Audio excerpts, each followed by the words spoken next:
यानी कि अगर हम एक तरफ जो इसकी x की वैल्यूज़ का देखें सेट, उसमें हम 1 2 3 4 सब्स्टिट्यूट कर रहे हैं, तो उसके अल्टरनेट हमारे पास दूसरे सेट में जो f(x) के वैल्यूज़ हैं वो भी जस्ट वन वैल्यू की फॉर्म में हमें मीट कर रही हैं। यानी कि इस फर्स्ट सेट के ईच एलिमेंट के लिए जो हमारे पास सेकंड सेट होगा उसमें हमारे पास एक ही वैल्यू आएगी। ये नहीं होगा कि x की वैल्यू 1 पुट करेंगे तो हमारे पास f(x) में 2 आंसर्स आ जाएंगे प्लस माइनस 2, जैसा कि इस तरह से हम 2 पुट करें तो यहाँ प्लस माइनस 5 आ जाए। नो, फंक्शन में ये कंडीशन है एक एलिमेंट के अल्टरनेट जो हमारे पास दूसरा सेट है उसमें भी एक ही सिंगल एलिमेंट आना चाहिए। एक तो डिस्टेंस इसकी ये डेफिनेशन होगी, एक और देखते हैं इसकी डोमेन और रेंज के रिस्पेक्ट से डेफिनेशन। बिस्मिल्लाहिर्रहमानिर्रहीम, अस्सलाम वालेकुम डियर स्टूडेंट्स, वेलकम टू रास मैथ्स एकेडमी। आज हम एफएससी आईसीएस पार्ट 2 में मैथमेटिक्स में यूनिट नंबर 1 का आगाज़ कर रहे हैं। फर्स्ट एक्सरसाइज को स्टार्ट करने से पहले कुछ फंक्शंस और लिमिट्स के हवाले से इंट्रोडक्शन ले लेते हैं, कुछ फंक्शंस की टाइप्स के हवाले से भी डिस्कस कर लेते हैं। तो फर्स्ट ऑफ ऑल मैं फंक्शन की डेफिनेशन को आपको दो तरह से एक्सप्लेन करूँगा। फंक्शन की डेफिनेशन डियर स्टूडेंट्स सेट्स के रिस्पेक्ट से क्या होगी, बिल्कुल टेक्स्ट बुक की ही डेफिनेशन को मैं यहाँ पे एक्सप्लेन कर रहा हूँ। A function is a rule relating two sets in such a way that each element in the first set correspond to one and only one element in the second set। यानी कि हमारे पास function एक ऐसा rule होता है, अगर हम उसमें दो सेट्स बना लें तो किसी एक सेट के एलिमेंट के सब्स्टिट्यूट करने से जो दूसरे सेट में जो हमारे पास सिर्फ एक ही आंसर आए तो हम कहेंगे ये हमारे पास एक फंक्शन है। जैसा कि आप इस एग्जाम्पल को देख रहे हैं f(x) is equal to x square plus 1। मैं यहाँ पे x की वैल्यू अगर 1 सब्स्टिट्यूट करूँगा तो मेरे पास उसके अल्टरनेट f(x) की सिर्फ एक ही वैल्यू आएगी, एक ही आंसर आएगा, जैसा कि 2। इसी तरह से अगर मैं x की वैल्यू यहाँ पे 2 सब्स्टिट्यूट करूँगा तो मेरे पास इस फंक्शन में x की वैल्यू 2 रिप्लेस करने से जो आंसर आएगा वो आएगा 5 एंड सो ऑन। ओके जी, नेक्स्ट हमारे पास इसी की डोमेन और रेंज के रिस्पेक्ट से डेफिनेशन देखने लगे हैं। जो हमने अभी फर्स्ट डेफिनेशन देखी है तकरीबन वो भी इसी से ही मिलती जुलती है, बस उसमें हमने डोमेन और रेंज जैसे वर्ड यूज़ नहीं किए। तो डोमेन और रेंज के रिस्पेक्ट से इसी डेफिनेशन को कैसे लिख सकते हैं, a function f from set x to a set y is a rule. इस तरह से सिम्बॉलिकली से लिखेंगे function f from set x to a set y। ठीक है जी। Is a rule that assigns to each element x in x, कि अगर हम इस सेट x के अंदर कोई भी एलिमेंट ले लें तो उस पे जब फंक्शन अप्लाई होगा उसके कॉरस्पॉन्ड जो हमारे पास y है उसमें भी जस्ट एक ही वैल्यू एग्जिस्ट करे in x and unique element y in y, ये प्रोड्यूस करे, then x is called domain of the function. ये जितनी भी x की वैल्यूज फर्स्ट ऑफ ऑल जो पुट करेंगे वो सारी डोमेन की वैल्यूज कहलाएंगी, और उनके कॉरस्पॉन्डिंग जो हमारे पास y सेट में आंसर आएंगे, वैल्यूज आएंगी, उनको क्या कहेंगे, रेंज ऑफ दिस फंक्शन। अब इस पे आप एग्जैक्टली वही एग्जांपल फिट कर सकते हैं जो अभी हमने पीछे देखी थी कि f(x) is equals to x square plus 2, कुछ भी ले लें। तो यहाँ पे आप देख सकते हैं x की जगह पे आप कोई भी वैल्यू सब्स्टिट्यूट करते जाएं, 1 2 3 4 ये सेट x में, और इसके अल्टरनेट जो हमारे पास आंसर्स आएंगे वो हमारे पास आएंगे 1 स्क्वायर प्लस दिस 3, और 2 पुट करूँगा तो 6, इसी तरह से 3 पुट करूँगा 3 square 9 plus 2 11 and so on. ये सारी की सारी जो वैल्यू जो हमने फर्स्ट ऑफ ऑल पुट की हैं ये कहलाएंगी डोमेन की वैल्यूज़, और इसके अल्टरनेट जो f(x) में आंसर आ रहे हैं आप इसी को y भी कह सकते हैं, y इक्वल टू दिस और y is equal to f(x). आगे हम तकरीबन y is equal to f(x) को ही देखेंगे पूरे यूनिट में। तो ये सारी वैल्यूज जो हैं वो कहलाएंगी रेंज की वैल्यूज़। ठीक है जी। तो ये दोनों डेफिनेशन में से कोई भी डेफिनेशन आप जहन में रखते हुए इसको कंटिन्यू कर सकते हैं। डियर स्टूडेंट्स, इसमें अब एक और चीज़, ये जो x और y हैं इनके हवाले से, कि ये जो हमारे पास वेरिएबल x है इसको हम कहते हैं इंडिपेंडेंट वेरिएबल, इंडिपेंडेंट। और जो y जो है ये चूंकि डिपेंड कर रहा है वैल्यू ऑफ x पे, इसलिए इसे कहते हैं डिपेंडेंट वेरिएबल। ठीक है जी। जो x की वैल्यूज़ हैं, जो फर्स्ट ऑफ ऑल हम पुट करेंगे, समझ लें जो डोमेन की वैल्यूज़ होती हैं डियर स्टूडेंट्स, इनको हम कहते हैं इंडिपेंडेंट वेरिएबल्स, और जो रेंज की वैल्यूज़ हैं इनको हम कहते हैं डिपेंडेंट। चूँकि जो y फंक्शन की वैल्यूज़ हैं ये डिपेंड कर रही हैं x की वैल्यूज़ पे, x में कोई चेंज प्रोड्यूस होगी वो यहाँ पे पुट करने से y की वैल्यू टोटली हमारे पास चेंज आएगी। तो इन्हें हम डिपेंडेंट और इंडिपेंडेंट वेरिएबल्स कहते हैं। ओके ये नेक्स्ट हम पढ़ रहे हैं टाइप्स ऑफ फंक्शन। इनमें सबसे पहली जो हमारे पास फंक्शन की टाइप आ रही है वो है अलजेब्रिक फंक्शन। आप जो स्टूडेंट्स टेक्स्ट बुक से इन डेफिनेशंस को देख सकते हैं। मैं ज़्यादातर टेक्स्ट बुक ही के मेथड को, डेफिनेशंस को फॉलो करता हूं ताकि आपको सहूलत हो, आप आसानी से उनको रिवाइज कर सकें। अलजेब्रिक फंक्शन क्या होता है? Function of the form P x equal a n x power n, एक constant a n minus one, x की वैल्यू में से पावर में से वन रिड्यूस कर दिया गया, फिर एक new constant a n minus two और एक्स की पावर में से वन मज़ीद रिड्यूस किया गया। इसी तरह से अगर हम कॉन्स्टेंट्स को भी आगे से आगे चेंज करते रहें और x की वैल्यूज़ को वन रिड्यूस करते रहें तो x वेरिएबल की वैल्यू आखिर में जाके स्क्वायर वन और x पावर ज़ीरो पे एंड हो रही हो, तो ऐसे फंक्शन को हम कहते हैं पॉलिनोमियल फंक्शन। ये जो ए एन माइनस वन, ए एन माइनस टू, ए वन, ए नोट, ये सारे यहाँ पे कॉन्स्टेंट्स हैं रियल नंबर्स की शक्ल में।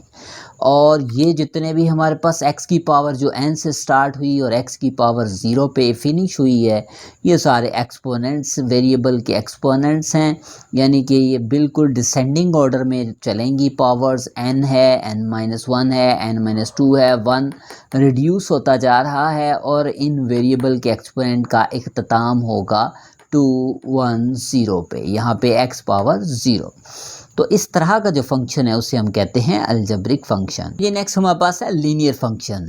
लीनियर से ही आप लाइनियर या लीनियर से जहन में रख सकते हैं। ऐसा फंक्शन जिसकी जो पावर है, डिग्री है, वो वन आ रही हो, ऐसा फंक्शन जिसकी डिग्री वन आ रही हो उसे क्या कहते हैं? Linear function. जैसा कि आप एग्जांपल में देख सकते हैं, ये हमारे पास एक फंक्शन है जिसमें इस वेरिएबल की पावर या डिग्री आ रही है वन। तो इस किस्म का कोई भी फंक्शन जिसमें वेरिएबल की मैक्सिमम पावर वन आ रही हो उसे हम कहेंगे लीनियर फंक्शन। मिसाल के तौर पे मैं आपके सामने एग्जांपल ले लेता हूँ, f x is equal to 6x minus 7। तो आप देख सकते हैं यहाँ पे कॉन्स्टेंट ए की जगह 6 आ गया, बी की जगह माइनस 7, लेकिन वेरिएबल एक्स की पावर क्या आ रही है? One.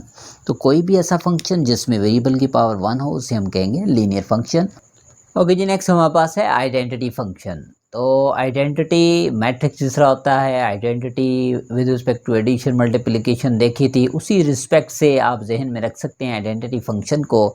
A function i from set x to again a set x of the form i x equal to x is called identity function. जो स्टूडेंट्स, इसका मतलब ये है कि अगर हमारे पास कोई ऐसा फंक्शन आ रहा है कि जिसमें अगर हम x की जगह पे डोमेन में कोई भी वैल्यू पुट करेंगे तो रेंज में भी वही आंसर आए।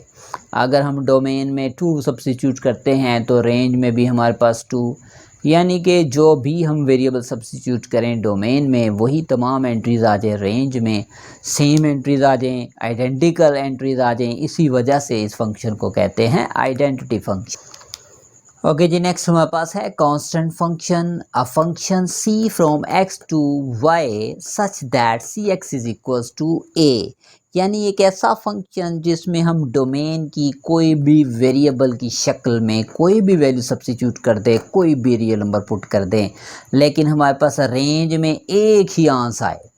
जैसा कि ये हमने लिया सी एक्स इज इक्वल टू 2, यानी कि हम यहाँ पे एक्स कोई भी रियल नंबर ले लें आंसर 2 ही रहेगा, क्योंकि यहाँ पे वेरिएबल ही नहीं आ रहा।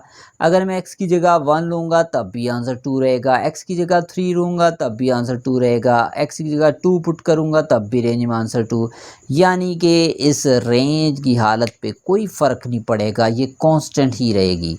तो such a function is called as constant function. Okay जी, नेक्स्ट हमारे पास है rational function, a function of the form P x over Q x, यानी ऐसा फंक्शन जिसमें हमारे पास कोई से भी दो पोलिनोमियल्स डिवाइड होके आ रहे हों, उसे हम कहते हैं रैशनल फंक्शन। जैसा कि हमारे पास यहाँ पे एक मिसाल मैंने ली, f x is equal to x square plus 1 over x cube plus 2x plus 1। तो यहाँ पे डियर स्टूडेंट्स आप देख सकते हैं न्यूमरेटर में भी एक पॉलिनोमियल है और डिनोमिनेटर में भी एक पॉलिनोमियल है, लेकिन यहाँ पे ये जो क्यू एक्स है, याद रखिएगा दिस क्यू एक्स में नॉट बी इक्वल्स टू 0। तो कोई भी ऐसा जो पटे की शक्ल में वेरिएबल कंटेन करता फंक्शन होगा उसे हम कहेंगे रैशनल फंक्शन। ओके जी, नेक्स्ट हमारे पास हैं ट्रिग्नोमेट्रिक फंक्शंस। जो भी हमारे पास ट्रिग्नोमेट्रिक फंक्शंस हैं आपको पता ही है, sine, cos, tan, cosecant, secant, cotangent. जिन हमारे पास फंक्शंस में ये वेरिएबल्स इन्वॉल्व होंगे ट्रिग्नोमेट्रिक फंक्शंस कहलाएंगे। जैसा कि y equal to sine x, यानी कि x की कोई भी यहाँ पे वैल्यू सब्स्टिट्यूट करेंगे, हमारे पास y का आंसर उसके लिहाज से तब्दील होगा। तो ऐसे फंक्शंस जो कंटेन कर रहे हों ट्रिग्नोमेट्रिक फंक्शंस को उन्हें कहते हैं ट्रिग्नोमेट्रिक फंक्शंस। इसी तरह से इसके अल्टरनेट है इन्वर्स ट्रिग्नोमेट्रिक फंक्शन। तो उसमें डियर स्टूडेंट्स अगर यहीं पे साइन इन्वर्स का साइन आ जाएगा सबके साथ, मतलब है इन्वर्स साइन जब सबके साथ आ जाएगा तो यही क्या कहलाएंगे, इन्वर्स ट्रिग्नोमेट्रिक फंक्शंस।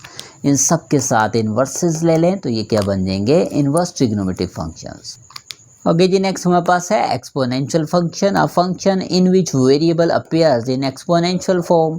जैसा कि आप देख सकते हैं y equal to e a x, तो यहाँ पे वेरिएबल चूँकि एक्सपोनेंट में आ रहा है, ऐसे फंक्शंस को हम क्या कहेंगे, एक्सपोनेंशियल फंक्शन। इसकी मज़ीद एग्जांपल ले लेते हैं, जैसा कि y इक्वल्स 2x आ गया, y is equals E 5x आ गया, ये सब इसी की एग्जांपल हैं। ओके जी, नेक्स्ट हमारे पास है लोगार्थमिक फंक्शन। तो आसान से इसकी भी डेफिनेशन है, ऐसा फंक्शन जिसमें लॉग इन्वॉल्व होगा, ऐसे फंक्शन को हम कहेंगे लोगार्थमिक फंक्शन। और इसकी फॉर्म कुछ इस तरह से होगी, और अगर यहाँ पे बेस ए में हमारे पास 10 आएगा तो इसे कहते हैं कॉमन लोगार्थम, और अगर यहीं पे ई पर्टिकुलर कांस्टेंट जिसकी वैल्यू 2.718 समथिंग है उसको हम कहेंगे नेचुरल लोगार्थम।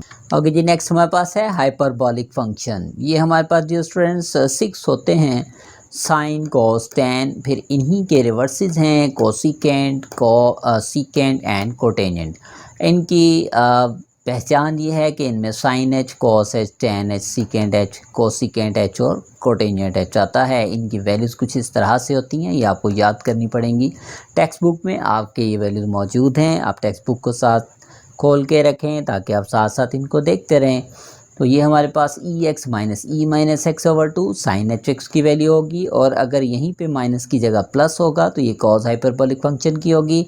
इन्हीं दोनों को हम डिवाइड कर दें अगर, तो हमारे पास टेन एच एक्स, 2 से 2 कैंसिल होगा और बाकी वैल्यू आपके सामने आ जाएगी। सॉरी, डिनोमिनेटर में ई x plus E minus x. और डियर स्टूडेंट्स इन्हीं का अगर हम रिवर्स ले लें, तीनों की तीनों वैल्यूज़ का रिवर्स ले लें, तो वो हमारे पास इनके जो अल्टरनेट फंक्शंस होंगे रिवर्स फंक्शन, यानी कोसिकेंट, सीकेंट और कोटेंजेंट हाइपरबोलिक एक्स, उनकी वैल्यूज़ आ जाएंगी।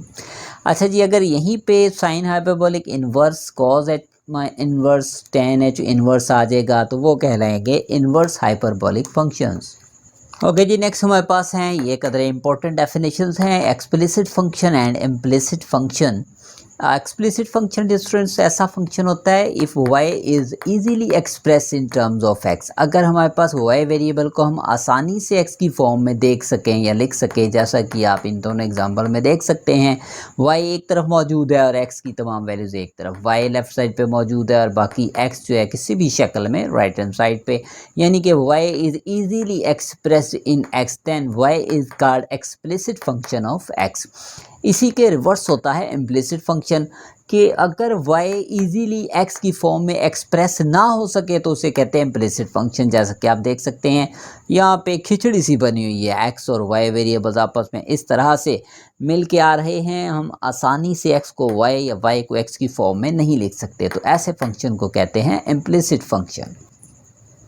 ओके जी, लास्ट हमारे पास 2 डेफिनेशंस हैं, ये भी थोड़े से इम्पोर्टेंट हैं। ये एक्चुअली ज़्यादा इम्पोर्टेंट इसलिए हैं कि इन्हीं से रिजेंबल्ड जो क्वेश्चन हैं, इन्हीं के नहायत इम्पोर्टेंट शॉर्ट क्वेश्चन हैं एक्सरसाइज में, फर्स्ट एक्सरसाइज में मौजूद हैं।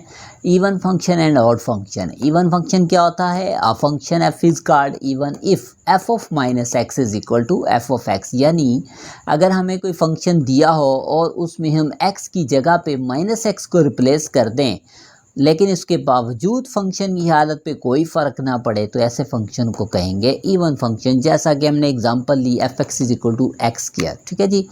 मैं यहाँ पे दोनों तरफ एक्स की जगह पे माइनस एक्स रिप्लेस कर देता हूँ, तो माइनस एक्स को रिप्लेस करने के बावजूद जब इसको मैंने सिंप्लीफाई किया तो ये अगेन किसके इक्वल आ गया? एफ एक्स के। यानी कि हमने इस फंक्शन में एक्स की जगह पे माइनस एक्स को रिप्लेस किया, सॉल्व किया, लेकिन ये दोबारा से किसके इक्वल आ गया? एफ एक्स के। तो हम कहेंगे this function is even function.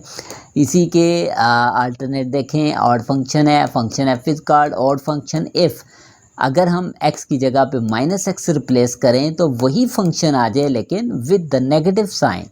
यहाँ पे फंक्शन का साइन पॉजिटिव और यहाँ पे क्या होगा? Negative sign. चेक कर लेते हैं, मैंने एक ऐसी एग्जांपल ली है कि जिसमें मैं x की जगह पे माइनस एक्स अगर रिप्लेस करता हूँ तो आप देख सकते हैं इसका आंसर आएगा माइनस एक्स क्यूब।